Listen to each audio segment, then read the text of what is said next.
Okay, it's Roger, Mudfossil University. The next thing we're going to go into is what was written about these creatures in history. Now this is from www.draconian.com. What is a dragon?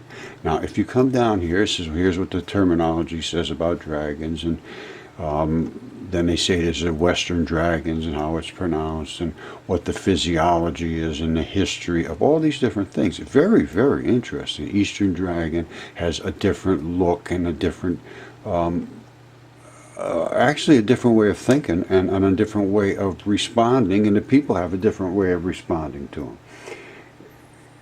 They appear to have different personalities. And then there's a fairy dragon. I don't know about that, but you know, there's all these things. The Hydra, that's certainly been talked about. I believe they have 7 heads and so forth. Neo dragons. These are new dragons that somebody's come up with just to come up with something. Apparently, although I don't know. Maybe they are true. Who knows? Worm history. Quetzalcoatl. Quetzalcoatl. Yeah, Quetzalcoatl. I can't. I have a hard time pronouncing some of these things, but they think it was related to a bird. Well, I think it's related to a dragon. And then there's a lindworm and the sea serpent and so forth. And then you get down to the Ouroboros, and it talks about this.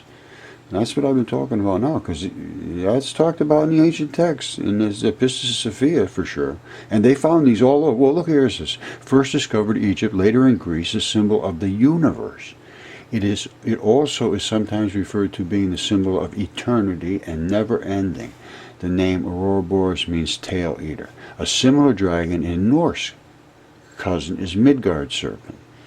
Then you can look for more information. His huge body circles the entire world. He was also known for biting his tail.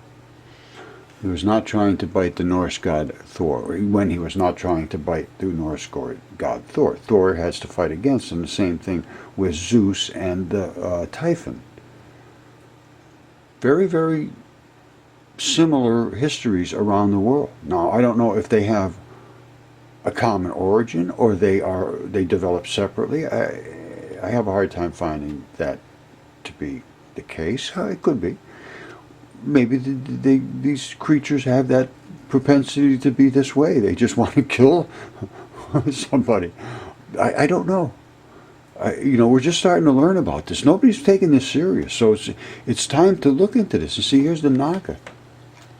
Here's a Naga. Kim has a Naga. She's got a Naga head, and I'm just showed this, or have shown this in this video. I don't know. I'm getting confused now. I'm doing so many videos. So much is so wrong, and so obviously wrong, that there is so much to do that I'm just winging it out there, and that's just the way it's going to be.